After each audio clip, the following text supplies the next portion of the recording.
नमस्कार, मैं हूं के उपाध्याय। आप देख रहे हैं जनता टीवी। बात होगी इन्वेस्टर समिट की।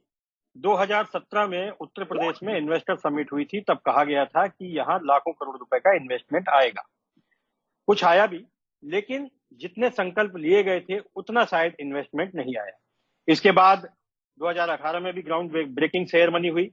उसके बाद कोरोना आ गया और 3 साल से ये इन्वेस्टर समिट नहीं हो पा रही थी। अभी हाल ही में 3 जून को प्रधानमंत्री नरेंद्र मोदी ने इन्वेस्टर समिट का आगाज किया। इसमें कहा गया है कि 80,000 करोड़ के इन्वेस्टमेंट आए हैं। इसके अलावा मेरे पास जो रिपोर्ट है उसमें 1400 से ज्यादा परियोजनाओं पर काम शुरू होने वाला है। जो पिछली योजनाओं में इन्वेस्टमेंट आया था उस पर कितना काम हो सका, क्या उससे रोजगार सृजित हो सके, ये जो इन्वेस्टर समिट है इससे रोजगार सृजित होने की संभावनाएं कितनी है। इसके अलावा उद्योगपतियों को क्या लाभ है, उत्तर प्रदेश का विकास कैसे होगा, उत्तर प्रदेश कैसे आगे बढ़ेगा। अडानी, अंबानी और टाटा ने बड़े इन्वेस्टमेंट करने की घोषणा की है। सबसे ज्यादा इन्वेस्टमेंट करने की घोषणा की है अडानी ग्रुप ने, जिसने कहा है कि 70,000 करोड़ रुपए वे उत्तर प्रदेश में इन्वेस्टमेंट करेंगे। अगर 70,000 करोड़ रुपए यूपी में इन्वेस्टमेंट होते हैं जैसा कि संकल्प लिया गया है और उसका एमओयू हो जाता है और वह योजना धरातल पर आ जाती है, निश्चित रूप से यूपी को पंख लग जाएंगे, यूपी की प्रगति को, तरक्की को, उन्नति। अगर ऐसे ही तमाम सारे उद्योगपति जो इस इन्वेस्टर समिट में शामिल हुए थे, प्रधानमंत्री नरेंद्र मोदी के सामने जिन लोगों ने अपनी परियोजनाएं रखी, उन लोगों ने क्या वादे किए हैं और उद्योगपतियों को उनसे, सरकार से क्या उम्मीदें हैं, पिछली इन्वेस्टर समिट की क्या समस्याएं रही, इन तमाम सारी बातों पर आज हमारे साथ बातचीत करने के लिए Mukesh Bahadur Singh, chamber of commerce, Indo American chamber of commerce से जुड़े हुए हैं। इसके अलावा उद्योगपति भी हैं, मनीष अग्रवाल एसोचैम से भी हैं और भारतीय जनता पार्टी के नेता हैं, संघ के विचारक भी हैं। अभिषेक बाजपेयी सपा के प्रवक्ता हैं और प्रमोद गोस्वामी वरिष्ठ पत्रकार के रूप में हमारे साथ जुड़ेंगे। शुरुआत करते हैं उद्योगपति मुकेश कुमार सिंह जी से। मुकेश जी, आपने तमाम सारी इन्वेस्टर समिट देखी है, सपा गवर्नमेंट की भी देखी, उसके बाद भारतीय जनता पार्टी की 2 इन्वेस्टर समिट में आप सीधे तौर पर शामिल रहे। तो इन जो इन्वेस्टर समिट होती है, सामान्य तौर पर ये होता है कि हर राज्य में निवेश के लिए एक समिट की जाती है, उद्योगपतियों को बुलाया जाता है, बड़े बड़े बैनर पोस्टर विज्ञापन लगाए जाते हैं, लेकिन उसके बाद योजनाएं धरातल पर नहीं आती। आप पिछली जो इन्वेस्टर समिट हुई है जितनी भी, उन सबके प्रत्यक्षदर्शी रहे हैं। तो मैं आपसे जानना चाहता हूं कि तब में अब में क्या कोई अंतर आया है, और जो इन्वेस्टर समिट पहले हुई थी उनकी कितनी चीजें अब जमीन पर हैं, और ये जो नई इन्वेस्टर समिट हाल ही में हुई है 2 दिन पहले, उसका क्या हश्र होने वाला है, या उसके क्या निहितार्थ है, उसके क्या निष्कर्ष निकलने वाले हैं। मुकेश जी। धन्यवाद उपाध्याय जी। और ये सही है कि मैं सारी ग्राउंड ब्रेकिंग सेरेमनी जितनी भी हुई हैं इन्वेस्टर समिट, सभी का प्रत्यक्षदर्शी रहा हूँ, सभी का हिस्सा रहा हूँ। देखिए, जो बात आपने कही कि विज्ञापन, बैनर, पोस्टर, एडवर्टीजमेंट से कभी भी इंडस्ट्रीज नहीं आता है, मैं इस बात को खारिज करता हूँ। इंडस्ट्रीज जब भी किसी स्टेट में इन्वेस्टमेंट करने जाएगा तो बाकायदा प्रोजेक्ट फाइनेंशियल वायबिलिटी करता है, स्टेट का वो लॉ एंड ऑर्डर देखता है, पूरा ड्यू डिलीजेंस करता है कि उसे उस स्टेट में उसका इन्वेस्टमेंट सिक्योर्ड है या नहीं है। तो 2017 से पहले और 2017 के बाद में जमीन आसमान का फर्क रहा है। जी। 2017 से पहले जब इंडस्ट्रियल्स ड्यू डिलीजेंस करता था उत्तर प्रदेश का, तो हर शहर में वो अतीक अहमद या मुख्तार अंसारी को पाता था। तो इन्वेस्टमेंट उत्तर प्रदेश में करने के लिए वो हिचकता था, उसका हेजिटेशन था, क्योंकि उसको वो सपोर्ट जो उसको अपने बिजनेस को रन करने के लिए चाहिए कि उसका मैन पावर जी। सिक्योर रहे, उसका इन्वेस्टमेंट सिक्योर रहे, तभी वो आता था। तो इसलिए वो आता नहीं था। 2017 के बाद से जब से योगी आदित्यनाथ जी ने कमांड संभाली, आप इस बात को आप भी समझते हैं कि उत्तर प्रदेश का लॉ एंड ऑर्डर इंडस्ट्रीज के माकूल बना, और पूरे देश का ही नहीं बल्कि विदेशों से भी सारी मल्टीनेशनल कंपनीज उत्तर प्रदेश में आकर के इन्वेस्टमेंट शुरू कर दिया। जीबीसी 1, जीबीसी 2, जीबीसी 3 लगातार अपवर्ड ट्रेंड रहा, और इवन पैंडेमिक में भी करीब 60,000 करोड़ से ज्यादा के एमओयू साइन हुए थे। रही बात धरातल पर, तो आपको मैं बताऊं कि जो फर्स्ट इन्वेस्टर समिट हुआ था जिसमें 4 लाख करोड़ से ज्यादा के एमओयू साइन हुए थे, जी। आज की डेट में 3 लाख करोड़ से ज्यादा के प्रोजेक्ट्स ग्राउंडेड है। उत्तर प्रदेश में ये जो मैन फर्स्ट इन्वेस्टर पावर, जो समिट की आप मुकेश जी ह्यूमन बात कर रिसोर्स है, रहे हैं, ये उसको भी ठीक 2017 ढंग की से बात कर डिप्लॉय रहे हैं, किया जा। भाजपा के शासनकाल की। मैं भाजपा के शासनकाल की बात कर रहा हूं। मैं ये कह रहा, मैंने यही बात कही कि 2017 से पहले उत्तर प्रदेश में इन्वेस्टर आने को कोई भी इंडस्ट्रीज तैयार नहीं था, क्योंकि हर शहर में वो कोई ना कोई मुख्तार और अतीक को पाता था, एक्सटॉर्शन की समस्याएं थी। जो भी उत्तर प्रदेश में इन्वेस्टमेंट आया उसने law and order Yogi ji के आने के बाद से माकूल हुआ इंडस्ट्रीज के पक्ष में। तो आज की डेट में इतने बड़े देश के ही नहीं, पूरे विदेशों से, हर जगह से लोग यहाँ इन्वेस्टमेंट करने को तैयार है, और करने को ही नहीं तैयार है।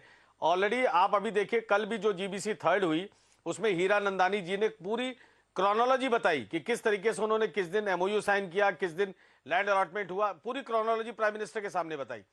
दूसरी बात, प्राइम मिनिस्टर साहब ने खुद उत्तर प्रदेश की नौकरशाही को अप्रिशिएट किया कि पूरी तरीके से लाल फीताशाही उत्तर प्रदेश में खत्म है, और इंडस्ट्रीज को पूरी तरीके से जो सहूलियत दी जानी चाहिए नौकरशाही दे रही है, उन्होंने प्रेस किया।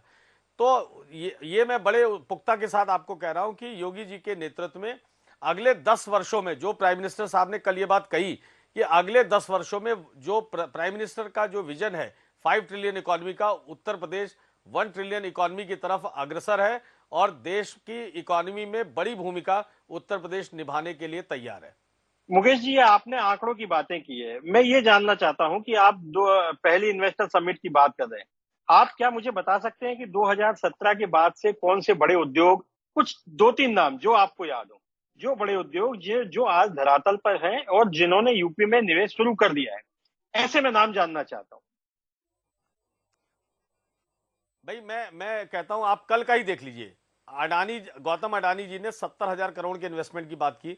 उत्तर प्रदेश में लगातार रिन्यूएबल एनर्जी में उन्होंने प्रोजेक्ट्स लगाए। उन्होंने गंगा एक्सप्रेसवे का जो निर्माण है वो अडानी के द्वारा किया जा रहा है। एयरपोर्ट का देख लीजिए, अडानी का किया जा रहा है। जेवर का एयरपोर्ट ऑलरेडी बन के तैयार है। कितनी रीजनल कनेक्टिविटीज उत्तर प्रदेश में के लिए कितने एयरपोर्ट्स बन गए हैं, 5 इंटरनेशनल एयरपोर्ट सवाल ये भी उठता है कि सारे प्रोजेक्ट अडानी को मिल रहे हैं और विपक्ष लगातार इसी पर हमलावर रहा है। तो क्या ऐसा नहीं है कि अडानी को ही सारे प्रोजेक्ट दिए जा रहे हैं, बाकी उद्योगपतियों का आपने नाम नहीं लिया? अभी अभिषेक वाजपेयी जी मंद मंद मुस्कुरा रहे हैं इसी बात पर, मैं उनसे भी जवाब लूंगा बाद में, पहले मुकेश जी अपनी बात पूरी कर लें। नहीं, मैं बाकी का भी लेता हूं। कुमार मंगलम बिरला जी ने जियो में इन्वेस्टमेंट किया। सैमसंग ने इतना बड़ा 5,000 करोड़ से ज्यादा का इन्वेस्टमेंट किया इसी सरकार में। हीरानंदानी जी ने डेटा सेंटर 5,000 करोड़ से ज्यादा का इन्वेस्टमेंट किया। पेप्सिको ने इतना बड़ा इन्वेस्टमेंट किया। एंड नंबर ऑफ लिस्ट है Upadhyay ji, and number of list है। आप जितने चाहेंगे मैं आपको हर डिस्ट्रिक्ट में बता सकता हूं कि कहां पर किसने इन्वेस्टमेंट किया। लखनऊ में ले लीजिए, नोएडा में ले लीजिए, हर जगह इन्वेस्टमेंट हो रहा है। सैमसंग मैंने आपको एग्जांपल दिया, हीरानंदानी जी का डेटा सेंटर है, बहुत सारे हैं। जी मुकेश जी। अभिषेक वाजपेयी जी, आपने मुकेश जी को सुना, ये बात सही है कि 2017 से पहले तक इन्वेस्टर समिट इसलिए नहीं हो पाती थी, यहां तक कि समाजवादी पार्टी को मुंबई में इन्वेस्टर समिट करना पड़ी, क्योंकि यहां कोई उद्योगपति आने को तैयार नहीं था। तो लॉ एंड ऑर्डर की समस्या थी। जैसा मुकेश जी कह रहे थे कि हर जिले में कोई ना कोई मुख्तार अंसारी था, कोई ना कोई वसूली वाला गैंग था जो ऑर्गेनाइज रूप से अपने क्राइम को संचालित करता था। तो तब में और अब में ये अंतर क्या आपको दिखाई देता है, या आप जो अभी इन्वेस्टर समिट हुई है, आपकी पार्टी और आपकी राय क्या है? देखिए उपाध्याय जी, प्रदेश के हालत जो बताने लगेंगे तो पत्थर दिल भी आंसू बहाने लगेंगे। जैसा कि अभी मुकेश जी भी क्योंकि उद्योगपति हैं, तो कुछ चीजें इन्होंने बोली, मैं जानना चाहूंगा क्योंकि मेरी जानकारी हो सकता है कम है और मैं ज्यादा जानता भी नहीं हूं, तो इसलिए मैं आदरणीय मुकेश जी से और सभी से पूछना चाहूंगा, भारतीय जनता पार्टी से खासतौर से। अभी मुकेश जी ने बोला कि 3 लाख करोड़ धरातल पर आ चुका है, तो मेरे को जैसा वो लिस्ट बता दे कि कहां पे धरातल पे आ चुका है। नंबर 1 बात, उन्होंने एक पॉइंट का भी जिक्र किया कि 2017 से पहले, अब उनके पास किसने धन उगाही के लिए धन मांगा था, तो उन्होंने अपने जागरूक नागरिक होने के नाते जो ने रिपोर्ट लिखाई थी, इससे बहुत बड़ा प्रश्नचिन्ह उठता है। 2017 से पहले मैं छोटा सा एक आंकड़ा याद दिला दूंगा अभी आपको, उसके पहले भी एसपीएल आई थी, अमूल आई थी, सोलर एनर्जी प्लांट आए थे, तो मुझे लगता है कि शायद मुकेश जी उन चीजों का नाम लेना भूल गए। अब मैं छोटी सी एक आंकड़ा आपको याद दिला दूं कि जब अखिलेश जी की गवर्नमेंट थी तब मैन्युफैक्चरिंग जो ग्रोथ थी वो तकरीबन 4.6, उसके बाद जब योगी जी के हाथ में कमान आई है, और कोविड के पहले की मैं बात करूं तो -3.34% है। ये मैं आदरणीय मुकेश जी को जानकारी दे दूं, हो सकता है उपाध्याय जी आपके पास तो होगा ही होगा। और अगर मैं जीडीपी की बात मैं कह लूं तो आदरणीय उपाध्याय जी, आपको याद होगा कि जीडीपी 12-13 में तकरीबन 5% थी, 16-17 में 12% थी, लेकिन जैसे ही योगी जी के हाथ में कमान आ गई थी, उसके बाद 17 में तकरीबन 3% हुई, 18 में 5% हुई, 19 में वापस से 3% जीडीपी का ग्रोथ लेवल हो गया। ये मैं बड़ी जिम्मेदारी के साथ कह रहा हूं। और ये उपाध्याय जी मैं इसलिए बता रहा हूं क्योंकि आदरणीय मुकेश जी ने बहुत बड़ी बड़ी बातें बोली, बहुत अच्छी चीज है, हमें जानकारी होनी भी चाहिए उस चीज के बारे में। लेकिन साधारण सी बात यह कहती है कि हमारे प्रदेश का ग्रोथ लेवल अगर आप देखिएगा, जो भारतवर्ष का जो हमारा आंकड़ा जो कहता है तकरीबन ऑन एवरेज मैं देख लूं तो जितना भी जीडीपी रहती है उसके जस्ट 50% के नियर अबाउट रहता है हमारे उत्तर प्रदेश का। बहुत बड़ी भागीदारी रहती है हमारे उत्तर प्रदेश की। तो अभी तक क्या जो उत्तर प्रदेश का ग्रोथ लेवल था, तो क्या वो बिल्कुल ही बेकार था? आपके कहने का तात्पर्य ये हुआ कि जब से योगी जी आए तब से ही सबसे सिर्फ ग्रोथ लेवल हो रही है? दूसरी चीज, नहीं, वो जवाब ले लेंगे। मैं ये जानना चाहता हूं कि समाजवादी पार्टी के टाइम में कितना इन्वेस्टमेंट आया, और वो जो उन्होंने बात कही है कि उद्योगपति आने से डरते थे क्योंकि माफियाओं का राज था, ये एक महत्वपूर्ण बात है। और इसी को भारतीय जनता पार्टी भी अपने जो संकल्प पत्र या जो भी वो अपने वादे करते हैं उनमें बार बार इस बात को दोहराते हैं कि हमने सुशासन व्यवस्था लागू की है, कानून का राज कायम किया है। और अभी उद्योगपति मुकेश जी वो किसी पार्टी से जुड़े हुए नहीं है जहां तक मुझे जानकारी है, तो उन्होंने भी यही बात कही है। तो ये एक अंतर तो साफ साफ दिखाई दे रहा है ना भाई, वो तो उद्योगपति है, स्वयं उद्योगपति है, स्वयं इन्वेस्टमेंट लगाते हैं, इन्वेस्टमेंट पर काम करते हैं, और उनका तो एसोचैम जैसे Indo American chamber of commerce से जुड़े हुए हैं, वो लखनऊ चैप्टर के अध्यक्ष भी हैं। बिल्कुल बासम्मान। मैंने कहीं पे भी उपाध्याय जी ये नहीं कहा कि मुकेश जी किसी भी पार्टी से जुड़े हुए हैं, मैंने कहीं पे भी ऐसा नहीं कहा है, क्योंकि मेरी जानकारी दुरुस्त नहीं थी तो मैं मुकेश जी से जानकारी चाह रहा था। ठीक है जी जी। दूसरी चीज जो अभी आपने बात बोली, देखिए कोई भी जब योजना आती है, जब एमओयू वगैरह साइन होते हैं, जब धरातल पे होते हैं, तो बहुत सारे लोगों को रोजगार मिल रहे होते हैं। अगर आप रोजगार के आंकड़े भी अगर आप देख लेंगे तो कहीं पे भी भारतीय जनता पार्टी का आंकड़ा सेट नहीं बैठता है। मैं अगर दो छोटी से एक आंकड़े में और आपको मतलब जो मेरे पास है मैं उसके हिसाब से बात करूं कि जो 12 से लेकर के 19 तक का जो आंकड़ा था तो वो 8% था, 8वीं पास में 2% था, लेकिन 2019 आते आते 60% बेरोजगारी का आंकड़ा हो गया। उसी तरीके से हम 10वीं पास में कह लें अगर तो 3% आंकड़ा था 2012 में, 2019 में 12% हो गया। उसी तरीके से अगर हम टेक्निकल की बात करें, जो सरकार भारतीय जनता पार्टी बहुत चिल्ला के कहती है कि आप टेक्निकल चीजें सीखिए और प्रदेश को हम आगे लेकर के जाएंगे, तकरीबन उसमें देखिएगा 2012 में 19% लोग थे जो टेक्निकल डिग्री ग्रेजुएशन के साथ लेकर के बैठे थे। आज की डेट में 46% हो गया, उन लोगों को रोजगार नहीं मिले हुए हैं। बहुत सारी चीजें हैं। और जैसा कि अभी आपने जो प्रश्न किया, मुकेश जी से एक बार फिर से जवाब ले लेते हैं। मनीष जी से हम जवाब लेंगे बाद में, पहले मुकेश जी से, चूंकि आपके सारे सवाल मुकेश जी के लिए थे, मुकेश जी कुछ कहना भी चाह रहे थे। मुकेश जी। देखिए, मैं अभिषेक जी को बताना चाहता हूं, केवल एक सेक्टर उठा लीजिए, फिल्म इंडस्ट्री। ठीक है, फिल्म इंडस्ट्री में जया बच्चन जी को अखिलेश जी ने उसका जब अध्यक्ष बनाया था या मुलायम सिंह जी ने जब बनाया था, कभी वो उपाध्याय जी अपने कार्यालय तक नहीं गई। राजू श्रीवास्तव जब योगी जी की सरकार में उत्तर प्रदेश फिल्म विकास परिषद के अध्यक्ष बने, उन्होंने जया जी को पर्सनली फोन किया कि इसका कार्यालय कहाँ है। उन्होंने कहा मैं तो कभी गई नहीं 5 साल में। तो आप सोच लिए कि इस तरह के लोग उस समय पोजीशन पर होते थे। आज की डेट में ऐसा कोई प्रोड्यूसर डायरेक्टर नहीं है इंडिया का जो उत्तर प्रदेश में आके फिल्म की शूटिंग नहीं कर रहा है। वो इसलिए क्योंकि उसको ये अनुकूल माहौल उत्तर प्रदेश सरकार ने, योगी आदित्यनाथ जी ने दिया है। जो कॉन्फिडेंस लेवल बढ़ा, जो अभिषेक जी बार बार कह रहे हैं कि इन्वेस्टमेंट, मैं आपको district wise data Abhishek ji दे सकता हूं कि कौन से डिस्ट्रिक्ट में कितने का इन्वेस्टमेंट और कितना एम्प्लॉयमेंट जनरेट हुआ। आज की डेट में सबसे ज्यादा स्टार्टअप उत्तर प्रदेश में लग रहे हैं, सबसे ज्यादा एमएसएमई यूनिट उत्तर प्रदेश में लग रही है, सबसे ज्यादा एम्प्लॉयमेंट जनरेशन उत्तर प्रदेश में हो रहा है। किसानों की जो कल प्राइम मिनिस्टर साहब ने भी अपनी बात में, और राजनाथ जी ने भी और योगी जी ने भी ये बात कही कि उत्तर प्रदेश एग्रेरियन इकोनॉमी है, किसानों को भी यहां पर जोड़ना पड़ेगा। तो ये जो पूरा जो इकोसिस्टम है इंडस्ट्री का, अगर कहीं बेहतर हुआ तो 2017 से हुआ। 2017 के पहले सबको पता है, इंडस्ट्रीज बहुत अच्छे से जानता है, उत्तर प्रदेश का ड्यू डिलिजेंस वो हमेशा से करता है, कोई पहली भी इंडस्ट्री नहीं लग रही है उत्तर प्रदेश में। तो उसको पता है कि 2017 के पहले का क्या माहौल था और 2017 के बाद का क्या है। ठीक है, मनीष जी से भी जवाब ले लेते हैं क्योंकि उन्होंने भारतीय जनता पार्टी पर अभिषेक जी ने सवाल उठाए। मेरा भी सवाल है, मनीष जी एसोचैम से जुड़े हुए हैं, इसके अलावा वे संघ के समर्थक हैं, आरएसएस से भी जुड़े हुए हैं और भारतीय जनता पार्टी की विचारधारा के कट्टर समर्थक हैं। मनीष जी में दो तीन चीजों का समावेश है, तो मनीष जी से मैं ये जानना चाहता हूं, हाल ही में अभिषेक वाजपेयी जी ने कहा कि भारतीय जनता पार्टी ने बड़े बड़े दावे किए और मुकेश जी ने कहा कि तमाम इन्वेस्टमेंट आए। आप इन सारी चीजों से जुड़े हुए हैं, आप इस नाते क्या कहना चाहेंगे? क्या इस इन्वेस्टर समिट से कोई लाभ हुआ है? और यदि लाभ हुआ है तो रोजगार को लेकर के बार बार सवाल उठता है, कितना रोजगार मिला? उन्होंने अभी वाजपेयी जी ने आंकड़े दिए कि 8th क्लास तक के लोगों को कितना, फिर इतने क्लास तक, तमाम तरह की बातें उन्होंने रोजगार को लेकर की है। मैं आपसे भी जानना चाहता हूं साफ तौर पर कि आपके पास क्या आंकड़े हैं और आपके पास इसका क्या जवाब है? प्रमोद जी, मैं आपके पास अभी आता हूं। जी मनीष जी। कृष्णकांत जी, मैं आपको बताना चाहूँगा कि कल जैसे माननीय प्रधानमंत्री जी ने अपने भाषण में कहा था कि अगर यूपी के एक आदमी का विकास होता है तो भारत के हर छठे आदमी का विकास होता है। ये ग्रोथ पाथ जो है 1 ट्रिलियन इकॉनमी से 5 ट्रिलियन इकॉनमी का उन्होंने बताया था।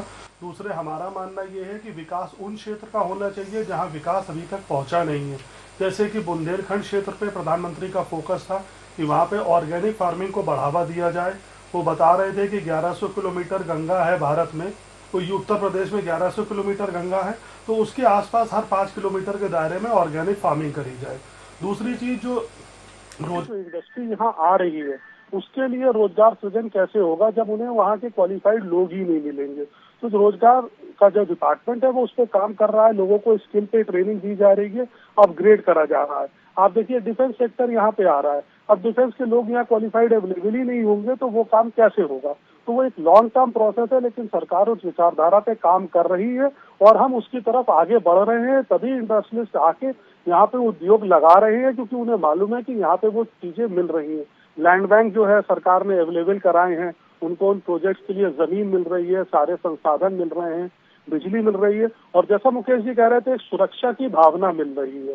जो व्यापारी सुरक्षित है वो अपने व्यापार को सुरक्षित कर रहा है और आगे बढ़ रहा है।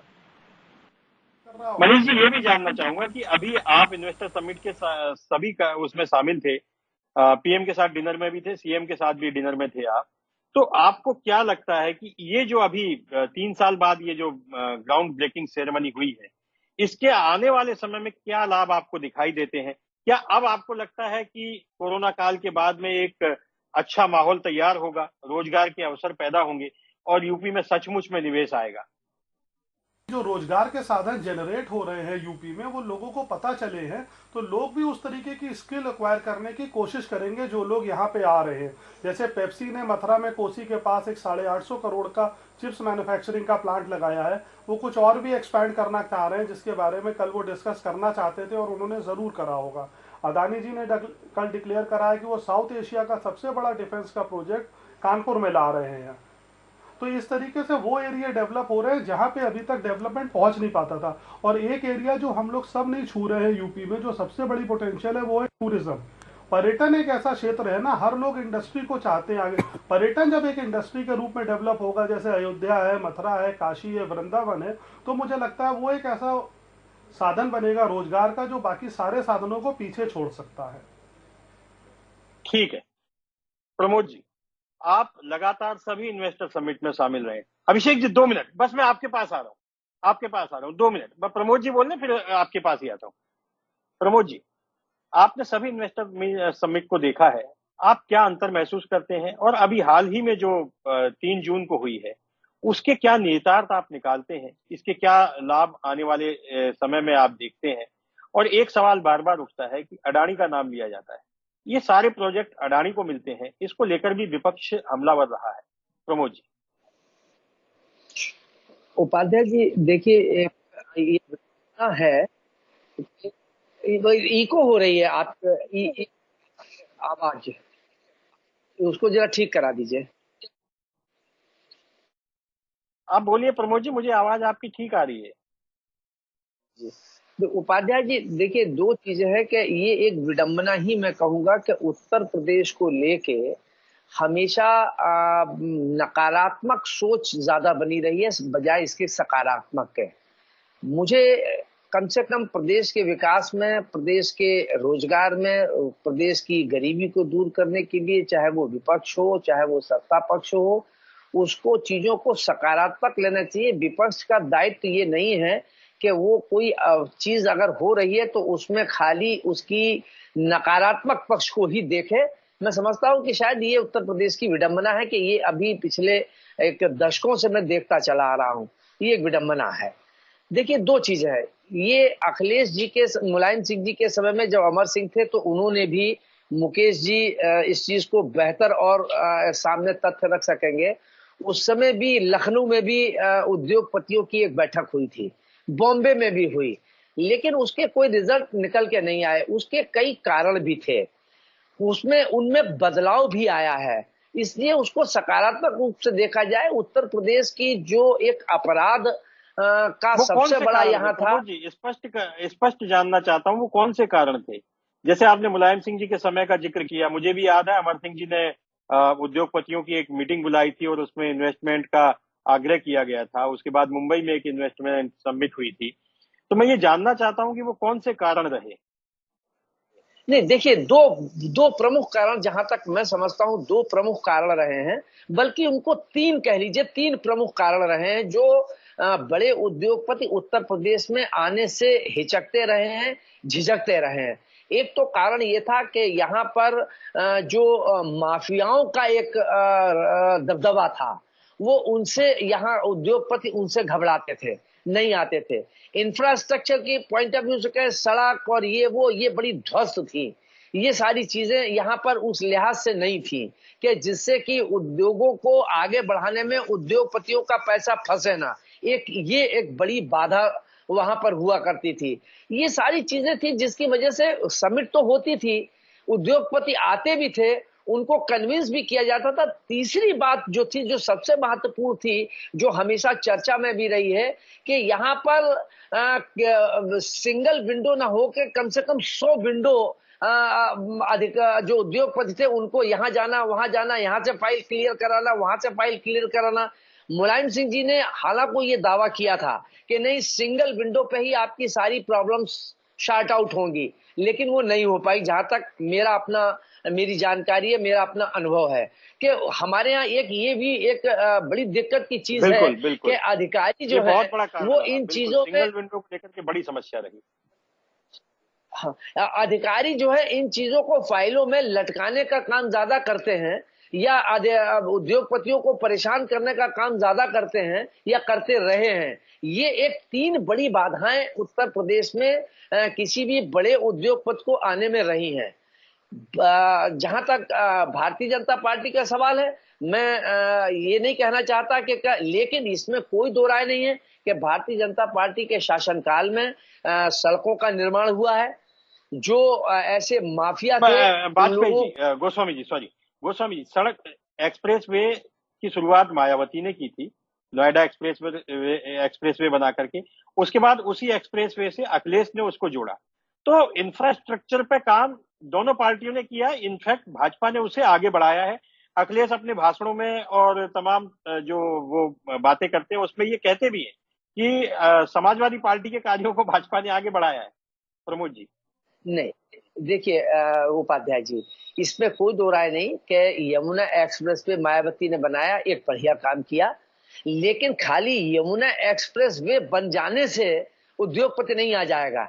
ये भी बात सच है कि उस काम को अखिलेश ने बढ़ाया और बेहतर ढंग से आगरा एक्सप्रेस वे बनाया, जो आज इसमें निश्चित रूप से मील का पत्थर, जो भी उद्योगपति हैं यहाँ आएंगे मील के पत्थर साबित होंगे। ये उनकी भी बुनियाद रखी हुई है, उससे इनकार नहीं किया जा सकता। या उनकी उस विजन को आप जो है आलोचना के घेरे में नहीं ला सकते हैं, निश्चित रूप से। लेकिन आप जो है शहरों को, मान लीजिए आपने एक्सप्रेस वे तो बना दिया, लेकिन फिरोजाबाद जाना है, मान लीजिए फर्रुखाबाद जाना है, बलिया में जाना है, तो वहां की जो सड़कें वहां कैसे पहुंचेंगे? इन सारी चीजों को भारतीय जनता पार्टी ने इन चीजों को कहीं ना कहीं दुरुस्त किया है और दुरुस्त कर रहे हैं। दूसरी बड़ी बात है कि जो माफिया थे उनकी अपनी दादागी, कोई उद्योगपति लगाए, उन्होंने कहा कि नहीं साहब उनकी फिरौती कर लेंगे, उनसे ये बंधवा लेंगे या उनको वो कर लेंगे। तीसरी बात थी कि जो अधिकारी फाइल लटकाते थे वो कहीं ना कहीं था। अभिषेक जी, आपने प्रमोद जी को पूरा सुना, मुकेश जी को भी सुना। अब मेरा कोई इसमें विशेष सवाल नहीं है, लेकिन बार बार जितने भी वक्ता हैं उन सभी ने ये कहा कि कानून व्यवस्था को लेकर के एक समस्या थी। मुलायम सिंह के कार्यकाल का हवाला गोस्वामी जी ने दिया कि उस समय भी चूंकि उद्योगपतियों के पास एक समस्या ये थी कि इंफ्रास्ट्रक्चर नहीं था। हालांकि ये भी सही है कि इंफ्रास्ट्रक्चर पे अखिलेश यादव ने बेहतरीन काम किया था, लेकिन बावजूद उसके, जैसा प्रमोद जी ने कहा कि एक एक्सप्रेस वे बनाने से कुछ नहीं होता, रोड की और भी बहुत समस्याएं थी, बिजली की बहुत बड़ी समस्या थी, और उद्योगों के लिए, किसी भी उद्योग को स्थापित होने के लिए मूलभूत सुविधाओं की आवश्यकता होती है। अभिषेक जी, आपने सभी को सुना है, मैं चाहता हूं कि आप विपक्ष के नाते आप इसे लेकर के क्या सोचते हैं, आपकी पार्टी का राय क्या है, आपका अपना रुख क्या है, ये जानना चाहता हूं। देखिए उपाध्याय जी, सबसे बड़ी चीज कि मैं आदरणीय प्रमोद जी की बात का जवाब दूं, लेकिन उसके पहले मैं थोड़ा सा समय चाहूंगा। मुकेश जी ने कुछ बात कही थी और बड़े भाई मनीष जी ने बात कही थी, उसके भी जवाब देना चाहूंगा। आदरणीय मुकेश जी ने किसानों के बारे में बात कही थी और उसके बाद एमएसएमई की सेक्टर की बात भी की थी। तो देखिए, सबसे बड़ी चीज की आदरणीय मुकेश जी को बहुत अच्छे से याद होगा कि 2017 के बाद 2021 आते आते तकरीबन 8% किसानों ने अपना कृषि जो था जिसमें खेती करते थे उसको छोड़ करके मजदूरी में आ गए। ये बहुत बड़ा हमारा दुर्भाग्य है उत्तर प्रदेश का, नंबर एक बात। नंबर दूसरी चीज, एसएमई सेक्टर में जो ग्रोथ आई, देखिए आदरणीय अखिलेश यादव, कोई भी सरकार, चाहे आदरणीय अखिलेश यादव जी की रही हो, चाहे मायावती जी की रही हो, चाहे योगी जी की करंट टाइम में रही, कोई भी सरकार जब रहती है तो बाकायदा वो ग्रोथ लेवल के लिए प्रदेश के काम करती है। कहीं पे कोई ज्यादा कर पाता है, कहीं पे कोई कम कर पाता है। जैसा कि आज योगी जी के समय में उसको डबल इंजन की सरकार इसलिए कहते हैं क्योंकि केंद्र से उसको पूरा सपोर्ट मिल रहा है, बल्कि केंद्र से कह लीजिए कि ज्यादा सपोर्ट उत्तर प्रदेश को मिल रहा है, तो इस वजह से वो काम कर भी पा रहे हैं, और नहीं भी कर पा रहे तो उनका दुर्भाग्य है ऐसा। तो दूसरी बात, सबसे बड़ी चीज कि जब हम किसी भी औद्योगिक सेक्टर में जब एसएमई सेक्टर की बात करते हैं, एमएसएमई सेक्टर की बात करते हैं, तो गवर्नमेंट ने इसको बढ़ाने के लिए काम तो किया, लेकिन बैंकों से जो कर्ज मिला, क्योंकि मार्केट में डिमांड ना होने की वजह से बहुत सारे लोग ऐसे हैं जो आज कर्जे के तले दब गए हैं। मेरी इस बात को कोई नकार नहीं सकता है, नंबर एक बात। नंबर दूसरी चीज, उसी में ही काफी सारे लोग ऐसे हो गए हैं, गवर्नमेंट ने उद्योगपतियों के टैक्सेस तो छोड़ दिए, लेकिन अगर एमएसएमई सेक्टर की हम बात करें तो अगर उसमें कुछ रिबेट देते तो शायद उन लोगों को ज्यादा बेनिफिट होता, वो वापस से मार्केट में खड़े हो पाते। इससे हमारे दो नुकसान हुए, एक तो जो लोग कर्जदार हो गए वो अपना कर्जा चुकाएंगे कैसे, दूसरी चीज हम मार्केट के मांग को हम वापस से कैसे प्रदेश के लिए काम कर सकेंगे, ये सबसे बड़ा प्रश्न चिन्ह है। क्योंकि हम जो मजदूर वर्ग था, जो नौकरी करने वाला था, बहुत सारे लोगों को उनका वेतन भुगतान तक नहीं हो पाया। तीसरी बात, मनीष जी ने अभी बातों में कहा था अपना, क्योंकि हम उस सेगमेंट को देख रहे हैं, उस जगह को देख रहे हैं जहां पे विकास नहीं हुआ, तो उन्होंने बुंदेलखंड का जिक्र किया। उस जिक्र में एक छोटी सी बात आती है कि हर घर नल हर घर जल की योजना का शुभारंभ हुआ। मैं क्योंकि मैं बुंदेलखंड का जमाई भी हूं, तो उस नाते मैं इस चीज को बड़े अच्छे से समझ सकता हूं। आप बुंदेलखंड के किसी भी जगह को आप लेकर के निकल जाइएगा, अगर आपको धरातल पे काम मिल जाए तो आप कह दीजिएगा मैं बिल्कुल मान लूंगा, मनीष जी की सारी बातों से मैं एग्री कर जाऊंगा। इवन आप हर घर नल और जल की योजना जो इनकी थी, पाइप सड़कों में डालने की तो बात छोड़िए, पाइप लोगों ने उठा करके अपने घर तक लेकर के गए, उसको अपने घर में यूज कर रहे हैं। मैं बड़ी प्रामाणिकता के साथ, बड़ी जागरूकता के साथ बात कर रहा हूं मैं। दूसरी चीज कि इन्होंने एक और योजना का, जब गौशाला का प्रयोग आदरणीय मुख्यमंत्री जी ने किया था, आपको याद दिला दूं, मनीष जी को अच्छे से पता होगा कि कई सारी गौशालाएं वहां पे हैं। मैं कैबिनेट मिनिस्टर इस समय, उनकी जो ससुराल है वहां पे शमशान घाट में गौशाला चल रही, बड़ी जिम्मेदारी के साथ कह रहा हूं, चाहेंगे तो मैं वीडियो भी दे दूंगा, फुटेज भी दे दूंगा। ये सरकार की प्राथमिकताएं हैं। अब तीसरी बात इन्होंने कहा क्षेत्रों में कि इन्होंने कहा क्वालिफाइड लोगों की कमी नहीं है। बिल्कुल मैं मानता हूं, क्योंकि आप तो बिल्कुल कहेंगे जब योगी आदित्यनाथ जी जो प्रदेश के मुखिया हैं, जब वो लोगों के लिए ये बात कह सकते हैं तो काबिल लोगों की बिल्कुल हो सकता है उत्तर प्रदेश में कमी नहीं हो। लेकिन आपकी इस बात को झुठला देता है कि 2020 में एक सर्वे हुआ था, उसमें तकरीबन 1.5 लाख करोड़ डिग्री होल्डर्स हैं, जिसमें बाकायदा लोगों ने एमबीए से लेकर के सभी पैमाने को पूरा कर रहे थे। मैं आदरणीय मनीष जी को जानकारी दे दूं, उपाध्याय जी आपके पास भी जानकारी है, 1.5 लाख लोग डिग्री होल्डर्स हैं। तो आप ये किस पैमाने से आप तय करेंगे कि जो एमबीए डिग्री होल्डर्स हैं।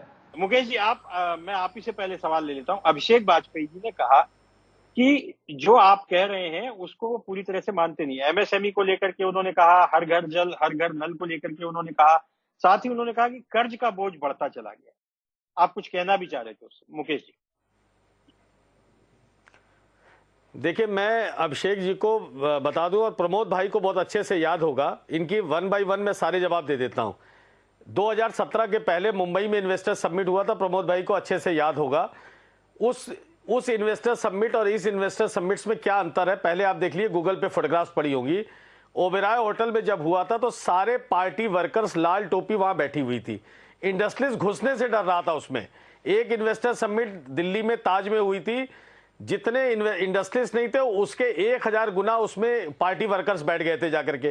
भाई, बीजेपी एक अनुशासित पार्टी है। कल की जीबीसी देख लीजिए, पीछे की जीबीसी देख लीजिए, वहां आगे से लेके पीछे तक बिजनेसमैन और इंडस्ट्रीज बैठे हुए थे। भाई, पार्टी वर्कर्स का उस इन्वेस्टर समिट में क्या काम था? एक तो बात। दूसरी बात, सोच का अभाव है उपाध्याय जी। एक्सप्रेसवे बनाया, अखिलेश जी का इंटेंट बहुत अच्छा था, एक्सप्रेसवे को उन्होंने उत्तर प्रदेश को एक बड़ी सौगात दिया, लेकिन आगे 10 साल का नहीं सोचा। कल प्राइम मिनिस्टर का विजन देखिए, 2047 की बात हो रही है, अगले 10 साल की बात हो रही है, रिफॉर्म परफॉर्म ट्रांसफॉर्म की बात हो रही है। पॉलिसीज 21 पॉलिसीज उत्तर प्रदेश सरकार ने ऐसी बनाई है जिनको ड्यू डिलिजेंस कर करके उत्तर प्रदेश में इन्वेस्टर आता है। कभी अभी जो मनीष ने बात कही थी कि जो गंगा एक्सप्रेसवे, जो प्राइम मिनिस्टर साहब ने इंगित किया कि उसके किनारे ऑर्गेनिक फार्मिंग हो सकती है, तो कभी भी ना जो पूर्ववर्ती सरकारें थी उन्होंने कभी आगे का विजन नहीं सोचा। आज भी इसीलिए उनको अपने इलेक्शन कैंपेन्स में केवल एक्सप्रेसवे की बात बार बार करनी पड़ती है। उन्होंने आगे नहीं सोचा कि क्लस्टर्स डेवलप करने चाहिए एक्सप्रेसवे के चारों तरफ, कैसे किसान अपना जो है वो लेकर के जाएगा, कैसे फूड पार्क्स डेवलप करें, कैसे डिवाइस पार्क डेवलप करें, मेडिकल डिवाइस पार्क, फार्मास्यूटिकल, आगे की सोच नहीं बनाई। इंडस्ट्री जब भी आएगा तो वो पूरा ड्यू डिलिजेंस करता है उपाध्याय जी, तो इसलिए आगे की सोच का अभाव था। और सबसे बड़ी बात जो प्रमोद भाई बार बार कह रहे थे कि इंडस्ट्रीज ने कभी उसको सुरक्षा का जो भाव था वो पूर्ववर्ती सरकारों से वो हमेशा डरती रही है।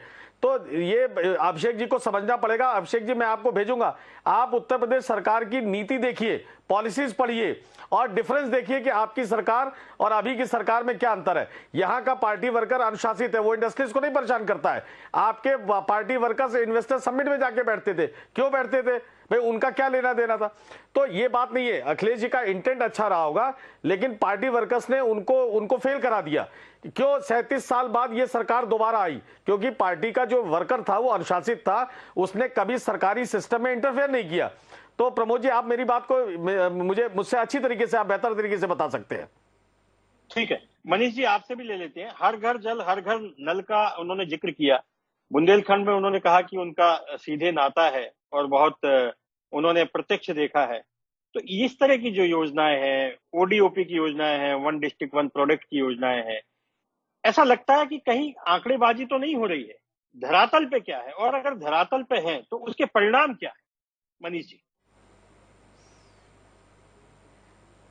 देखिए, मैं अपनी बात इससे शुरू करना चाहूँगा कि कल प्रधानमंत्री ने जब अपना संबोधन शुरू करा था तो उन्होंने कहा था कि मैं आपके क्षेत्र का एक सांसद भी हूँ, मैं उत्तर प्रदेश का एक सांसद हूँ, इस नाते भी मैं इस इन्वेस्टर समिट में बोलना चाहता हूँ। प्रधानमंत्री के रूप में तो वो बोल ही रहे थे। दूसरे, आप ओडीओपी की जो बात कर रहे थे, ओडीओपी के अगर मैं एक्सपोर्ट फिगर्स आप यूपी के देखें, पिछले साल से इस साल के कंपैरिजन में 40% की बढ़त है, जो एकमात्र कारण जिसका ओडीओपी है। क्योंकि ओडीओपी के जो प्रोडक्ट्स प्रमोट हो रहे हैं, जो फॉरेन से या जो और क्षेत्रों से उनकी डिमांड आ रही है, ऑनलाइन मार्केटिंग की वजह से एक बहुत बड़ा व्यवसाय बनता जा रहा है। कुछ दिन बाद आप देखेंगे जितने भी ये नए स्टार्टअप्स क्रिएट हो रहे हैं, जब ये स्टार्टअप्स एमएसएमई और इंडस्ट्री का शेप लेंगे तो एम्प्लॉयमेंट का दायरा और बढ़ेगा। आज हम लोग स्टार्टअप्स की में गिनती नहीं कर पाते इंडिया में रोज कैसे स्टार्टअप्स क्रिएट हो रहे हैं, कितने यूनिकॉर्न हो रहे हैं, कहाँ कहाँ हम लोग पहुंच पा रहे हैं स्टार्टअप की मदद से। मुझे लगता है कि इससे रोजगार को भी प्रोत्साहन मिलेगा और यही स्टार्टअप आगे चल के इंडस्ट्री में कन्वर्ट होंगे। आप देखिए, जैसे कल हीरा नंदानी जी डेटा सेंटर के लिए बोल रहे थे, वो एक अच्छी चीज है। उन्होंने कल ही साथ में ये भी घोषणा कर दी कि हम उसी डेटा सेंटर के बगल में एक नया डेटा सेंटर बनाना भी अगस्त से शुरू कर देंगे। तो इससे पॉजिटिव इम्पैक्ट क्या हो सकता है कि एक प्रोजेक्ट की कंप्लीशन से पहले ही एक उद्योगपति दूसरे प्रोजेक्ट के लिए वो भी प्राइम मिनिस्टर के सामने ओपन फोरम में बोल रहा है। ये कोई क्लोज रूम डिस्कशन में उन्होंने नहीं कहा था कि हम ऐसा प्रपोज करते हैं। ठीक है। और मनीष जी, एक सिंपल सा सवाल, बिल्कुल साधारण, मैं कोई अर्थशास्त्री नहीं हूं, लेकिन मैं बहुत सामान्य सा सवाल ये पूछता हूं कि ये जो इन्वेस्टर समिट हुई है, इसमें अडानी के एक 70,000 के प्रोजेक्ट का हमने उदाहरण दिया, लेकिन छोटे छोटे कितने प्रोजेक्ट आ रहे हैं? इसके अलावा और कौन सी बड़ी कंपनियां हैं जो इन्वेस्टमेंट करने वाली हैं? क्या रिफॉर्म होने वाले हैं? तो ये चीजें एक सामान्य जनता को आप कैसे समझाएंगे? क्योंकि जो चीजें हैं वो आम जनता को भी उसकी भागीदारी समझ में आनी चाहिए लोकतंत्र। जी देखिए, अदानी जी ने जो कल कहा वो उन्होंने कहा 3 साल में ये फेज वाइज इन्वेस्टमेंट आएगा, ये बल्क इन्वेस्टमेंट है, ये धीरे धीरे फेज वाइज आएगा। आम जनता के समझने के लिए क्या चीजें हैं, एफएमसीजी में जो ग्रोथ हो रही है, छोटे छोटे व्यवसाय जो डेवलप हो रहे हैं, आप देखिए लखनऊ की चिकन आर्ट को प्रमोट करा जा रहा है, ये तो घरों में ही लोग काम कर रहे हैं ना, इसमें ऑर्गेनाइज कुछ नहीं है, ये तो अनऑर्गेनाइज लेबर काम कर रही है, घरों में ये चिकन उद्योग चलता है, लोग बनाते हैं। पहले क्या होता था, इसकी मार्केट आपको ढूंढनी पड़ती थी। आज सरकार ने जो टाई अप करे हैं, आप इसे फ्लिपकार्ट के माध्यम से बेच सकते हो, आज ये प्रोडक्ट्स और भी वेबसाइट पे अवेलेबल है, तो इससे हमें जगह जगह का बायर मिल रहा है। छोटा उद्योग जो प्रमोट हो रहा है, ओडीओपी की खास बात यही है कि जो उस जिले का गृह उद्योग है वो प्रमोट हो रहा है, वो लोगों तक जा रहा है, स्वरोजगार डेवलप हो रहा है, लोग उसको करने के लिए प्रोत्साहित हो रहे हैं और तभी वो चीजें आगे बढ़ रही है। ठीक है। मुकेश जी, एक सवाल मुझे आपसे भी पूछना था, आप उद्योगपति हैं, बस अभिषेक जी आपके पास आता हूं। एक सवाल ये भी था कि उद्योगपतियों को ये समस्या आती है अक्सर कि जीएसटी को लेकर के बहुत समस्याएं हैं। ऐसा लगता था कि जीएसटी आने के बाद इंस्पेक्टर राज समाप्त हो जाएगा। एक उद्योगपति होने के नाते आपकी ईमानदार राय क्या है? क्या सचमुच इंस्पेक्टर राज समाप्त हो गया? और क्या जीएसटी को लेकर के जो समस्याएं आती थी व्यापारियों को, उद्योगपतियों को, वो अब नहीं है? देखिए, एक चीज उपाध्याय जी, हर बिजनेसमैन को अच्छे से समझ लेना चाहिए कि उसको कंप्लायंस सारे करने पड़ेंगे। अब वो राज यूपीए की सरकार नहीं रही कि आपको स्टैच्यूटरी कंप्लायंसेस को नहीं करना पड़ेगा। जो कंप्लायंस करेगा वो बिजनेसमैन लॉन्ग टर्म में सुखी रहेगा, चाहे वो जीएसटी हो, इनकम टैक्स हो या अदर कंप्लायंसेस हो। हर बिजनेसमैन को दिमाग में रजिस्टर्ड हो गया है आज की डेट में कि उसको सारे कंप्लायंसेस करने हैं। डीमोनेटाइजेशन के बाद जो उहापोह की स्थिति विपक्षी लोगों ने किया था, बिजनेसमैन बहुत समझदार होता है, उसको पता है कि अगर हमें लंबे समय तक बिजनेस में सर्वाइव करना है तो हमें सारे कंप्लायंसेस करने हैं। दूसरी बात, जो प्रोसीजरल डिलेज होते थे, जो बात आपने कही कि इंस्पेक्टर राज की, जितनी जो फालतू की कंप्लायंसेस थी, 1400 से ज्यादा कंप्लायंसेस केंद्र सरकार ने खत्म कर दिया है, ऑब्सलीट कर दिया है। तो धीरे धीरे जो इंस्पेक्टर राज था वो खत्म हो रहा है। तीसरी बात जो है, जो मनीष अभी कह रहे थे कि ओडीओपी की जो स्कीम थी, वो जब 2019 में जब लॉन्च किया गया था ओडीओपी को, उस समय 2018 में, तो उस समय केवल 55 प्रोडक्ट्स आइडेंटिफाई किए गए थे उत्तर प्रदेश में। आज उत्तर प्रदेश के हर जिले का जो गृह उद्योग है, इंटरनेशनल लेवल पर उसको अपनी पहचान मिली है। कल के जीबीसी में बाकायदा राजनाथ जी ने भी ये बात इंगित किया था कि ओडीओपी को दूसरे स्टेट्स में भी रेप्लिकेट करना चाहिए। तो ये एक बड़ी चीज है जो आज हर डिस्ट्रिक्ट के जो उद्योग है, चाहे वो कांच उद्योग हो, पीतल उद्योग हो, चमड़ा उद्योग हो, उसको लिंकेज मिल रहा है। जितने भी आर्टिसंस हैं उनको ओडीओपी एमएसएमई डिपार्टमेंट के थ्रू लिंकेज भी दिए जा रहे हैं।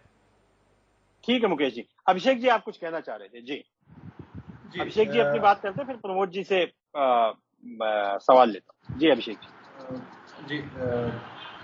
उपाध्याय जी, अभी आदरणीय मुकेश जी ने बड़ी अच्छी बात कही थी कि 10 साल के बारे में आदरणीय अखिलेश यादव जी ने नहीं सोचा। बिल्कुल ऐसा आपको लग सकता है, लेकिन उन्होंने अपनी बात में कहा कि उदाहरण अखिलेश यादव जी का दिया और उसके बाद उदाहरण दे रहे हैं प्राइम मिनिस्टर जी का कि 10 साल तक के बारे में प्राइम मिनिस्टर साहब ने सोचा। अरे आदरणीय मुकेश जी, आपको समझना चाहिए, वो देश के प्रधानमंत्री, अगर वो नहीं सोचेंगे तो कौन सोचेगा? सोचना प्रदेश के मुख्यमंत्री को है। नंबर एक बात। क्योंकि प्रधानमंत्री जो है वो पूरे देश को लेकर के चलेगा। 10 साल का, उनको 15 साल भी लेकर के चलना यही तो पड़ेगा। डबल इंजन की सरकार है ना अभिषेक जी, आपको ये समझना होगा कि डबल इंजन की सरकार है। वो तो ये कहते ही है कि केंद्र में भी हमारी सरकार हो और प्रदेश में भी हो तो स्पीड तेजी से आती है। अभिषेक बात भी खत्म हो जाने दीजिए, मेरी बात भी खत्म हो जाने दीजिए। नहीं, आप बोलिए, मैं आपको समझ। इन्होंने एक बात कही कि जब आदरणीय अखिलेश यादव जी की बात कही कि 10 साल के बारे में नहीं सोचा। अरे श्रीमान, अगर उन्होंने 10 साल के बारे में नहीं सोचा होता तो शायद एचसीएल, अमूल और जो सोलर प्लांट और जो 10-90 वगैरह लगा करके उन्होंने लोगों को रोजगार दिया, सुरक्षा का माहौल दिया और उसके बाद एम्बुलेंस सेवाएं जो चालू कराई, तो उन्होंने आगे प्रदेश की प्राथमिकताओं के तौर पे सोचा इस चीज को, इसी बारे में। वो बात अलग है कि हमारे पास डबल इंजन की सरकार नहीं थी और उस समय भारतीय जनता पार्टी की सरकार थी, उन्होंने उत्तर प्रदेश को दिया कम। अब उसके बाद आपने अभी एक चीज बात कही थी, मैं एक चीज और आपको याद दिला दूं कि अभी नीति आयोग की एक रिपोर्ट आई थी, उसमें मल्टी डैमेज पुअर स्टेट में उत्तर प्रदेश तीसरे नंबर पे है। उसके बारे में भी आपको जिक्र करना चाहिए, क्योंकि आप उद्योगपति हैं। आप जो कहेंगे हम मानते हैं कि हर सरकार में कमी रहती है। अभिषेक जी, हमको 3 साल कोरोना के भी उसमें काउंट करना चाहिए। कोरोना काल में सभी राज्यों को नुकसान हुआ है और सभी राज्यों की डीग्रोथ हुई है, तो वो नहीं भूलना चाहिए कि हमने कोरोना काल जैसा भयानक कालखंड देखा है। इस रिपोर्ट में जो रिपोर्ट आई थी मार्च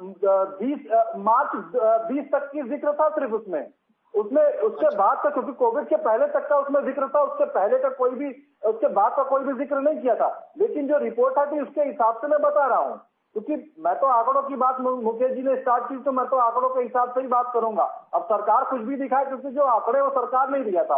और अभी मनीष जी ने एक बात कही थी कि वाराणसी की प्रधानमंत्री जी ने जो बात कही थी, तो उसमें आपको याद दिला दूं कि जब आदरणीय अखिलेश यादव जी की सरकार थी 2016 में बाकायदा 57,000 लोगों ने अनएम्प्लॉयमेंट जो थे उन्होंने रजिस्ट्रेशन कराया था।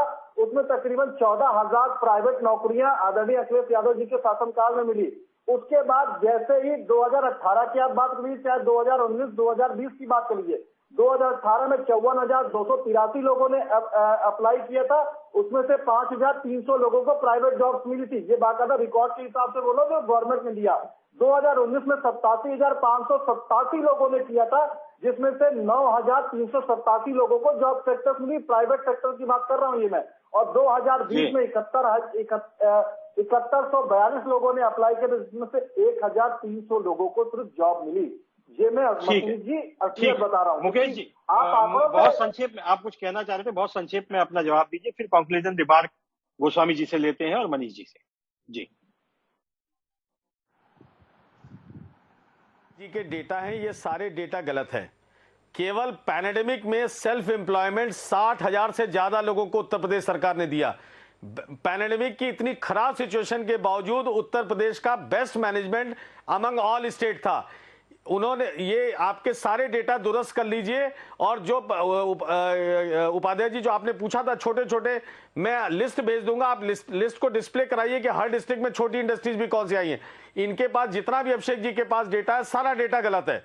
ये 5,000, 4,000, 2,000 लोगों को एम्प्लॉयमेंट, केवल 60,000 लोगों को सेल्फ एम्प्लॉयमेंट पैंडेमिक में सरकार ने दिया। 38 लाख माइग्रेंट वर्कफोर्स आए थे जिनको सरकार ने सुरक्षा दी उत्तर प्रदेश में, उनको भोजन दिया, सारा कुछ। इनका डेटा ही सारा गलत है। ठीक है मनीष जी, कंक्लूजन दिमाग सकता है डेटा पे मैं बाकायदा आपको चैलेंज कर सकता हूं। आप जाकर के वाराणसी से पता कर लीजिए, अगर मैं झूठ बोल रहा हूं तो मेरा एक भी डेटा, अगर आप मैं चुनौती के साथ बोल रहा हूं, एक भी डेटा आप झुटला करके बता दीजिए। अब आप डेटा व्यक्तिगत नहीं होगा ना, डेटा तो आंकड़ों पे सरकारी होगा या किसी संस्था का उसके बारे में तो नहीं कह सकता हूं मैं। 2012 से 17 तक का डेटा दे दिया, मैं आपको 2017 से 22 तक का डेटा दे दूंगा मैं 2000 ये आप व्यक्तिगत करते हैं, व्हाट्सएप पे दीजिए। मनीष जी, कंक्लूजन दिमाग। 446 लोगों ने अनएम्प्लॉयमेंट में बाकायदा रिजर्वेशन कराया था, जिसमें से 1,045 लोगों को मिला था। और बताओ अभिषेक जी, आप 3 बड़ी इंडस्ट्री के नाम बता दीजिए जो अखिलेश सरकार में आई थी उत्तर प्रदेश में। केवल 3 बड़ी इंडस्ट्रीज के नाम बता दीजिए। डेटा पे आप खेलना चाहते तो डेटा खेलिए। सरकार ने जो आंकड़े दिए मैं उस पर बात करूंगा मुकेश जी। निर्धारित करा गया उसको अचीव करेंगे और जितने भी एमओयू हो रहे हैं उन सबको धरातल में लाएंगे और उत्तर प्रदेश को उत्तर प्रदेश बनाएंगे। और आदरणीय अखिलेश यादव जी ने भी प्रदेश को आगे ले चलने के लिए काम किया है। अरे भाई साहब, आपके पास कोई दूसरा सब्जेक्ट ही नहीं है बोलने के लिए। प्रमोद जी, अभी आंकड़ों को लेकर के दोनों हमारे सम्मानित वक्ता है, वो उनके अपने विरोधाभास है। आप इसको लेकर के कंक्लूजन रिमार्क आपसे चाहते हैं, समय बहुत कम है, बहुत संक्षेप में अपनी बात। उपाध्याय जी, आंकड़ों पे नहीं जाना चाहिए, और आंकड़ों की बाजीगरी वो विपक्ष और सत्ता पक्ष हमेशा करता आया है, और उसी आधार पर वो बेवकूफ बनाने की कोशिश होती रही। मैं उस पर नहीं जाता, या उस पर कोई बहस मैं नहीं करना चाहूंगा। दूसरी, देखिए, मैं सिर्फ एक बात कहना चाहूंगा कि ऐसा नहीं है कि अखिलेश जी ने इसमें कोई काम नहीं किया। 2.5 वर्ष के कार्यकाल, उनको जो 5 वर्ष का कार्यकाल था, उसमें 2.5 वर्ष के कार्यकाल में उन्होंने, चाहे वो मेट्रो का हो, एक्सप्रेस वे का हो, लखनऊ के एकाना हो, बहुत से काम किए उन्होंने। इसमें आगे उनको समय नहीं मिला। लेकिन प्रमोद जी, वो ज्यादातर काम लखनऊ सेंट्रिक रहे, और यही वजह रही कि अखिलेश को फिर उसका लाभ नहीं मिला। चाहे वो लोक भवन बनना हो, चाहे जेपी सेंटर हो, चाहे गोमती रिवर फ्रंट हो, ये सब लखनऊ सेंट्रिक काम रहे। और लखनऊ उत्तर प्रदेश नहीं है ना, उत्तर प्रदेश की राजधानी है। नहीं, मैं उपाध्याय जी, मैं ये नहीं कहना चाहता। मैं ये कह रहा हूँ, चाहे वो एक्सप्रेस वे हो, चाहे मेट्रो की एक शुरुआत करी, ये दो तो खाली उत्तर लखनऊ के नहीं है, ये तो आगे लेकिन उनको 2.5 वर्ष का ही कार्यकाल मिला, इसलिए उनकी इस बात पर कि उनका क्या विजन, उनका मूल्यांकन सही तौर पर नहीं किया जा सकता। लेकिन शुरुआत उन्होंने एक अच्छी की थी 2.5 वर्षों में। उनको समय कम मिला, आगे मिलता तब उस पर आलोचना या प्रशंसा की बात होती। दूसरी जो महत्वपूर्ण बात है कि ये जो जितने भी भारतीय जनता पार्टी ने जो समिट किए हैं, इसका कहीं ना कहीं लाभ मिला है। और मैं एक बहुत बहुत छोटी सी बात कहूंगा कि जो 80,000 करोड़ इन्वेस्टमेंट की बात है, मैं सेफ फॉर आर्गुमेंट अगर इसको 8,000 करोड़ भी अगर यहाँ इन्वेस्ट हो जाता है और 8,000 लोगों को भी एम्प्लॉयमेंट मिल जाता है, तो ये उसकी एक प्रशंसा ही की जानी चाहिए, इसमें नकारात्मकता नहीं देखी जानी चाहिए। तो बिल्कुल, इन्वेस्टमेंट समिट हो चुकी है। इन्वेस्टमेंट समिट को लेकर के दावे प्रतिवादे जारी हैं। आप सब लोग हमारे साथ जुड़े, आप सब लोगों का बहुत बहुत धन्यवाद। इन्वेस्टर समिट हर साल होती रही है, और इन्वेस्टर समिट को लेकर के दावे प्रतिदावे हर वक्त होते रहते हैं। आंकड़ों की बाजीगरी भी है, लेकिन इन्वेस्टर समिट जब होती है तो हर प्रदेश को कुछ न कुछ मिलता है। उत्तर प्रदेश को भी मिला, चाहे वो सैमसंग हो, चाहे वो अमूल हो, चाहे पेप्सी के प्लांट हो। इसके अलावा हाल ही में जो इन्वेस्टमेंट समिट हुई है, उसमें बहुत बड़े बड़े वादे किए गए। 70,000 करोड़ का तो अकेले अडानी ने किया है। इसके अलावा भी 2 दिन चली इस इन्वेस्टमेंट समिट में तमाम तरह के एमओयू पर बात हुई है। इसके रिजल्ट आने में अभी समय लगेगा। किसी भी इन्वेस्टर समिट का रिजल्ट आने में 5 साल का वक्त बहुत कम होता है, लेकिन रिजल्ट धीरे धीरे आते हैं। उत्तर प्रदेश में माहौल बनने लगा है। उत्तर प्रदेश अपराध मुक्त नजर आता है। उत्तर प्रदेश में इंफ्रा पे काम चल रहा है। एक्सप्रेस वे इस समय देश में सबसे ज्यादा उत्तर प्रदेश में बन रहे हैं। इसके रिजल्ट क्या आते हैं, यह तो आने वाला वक्त बताएगा। लेकिन यह इन्वेस्टमेंट समिट 2024 के लिए भी एक शुरुआत है। 2024 का लोकसभा चुनाव इन्वेस्टमेंट, गरीब कल्याण और तमाम ऐसी ही योजनाओं को लेकर के होने जा रहा है। समय हो चुका है, अब वक्त है समाचारों का। आप देखते रहिए जनता टीवी। नमस्कार।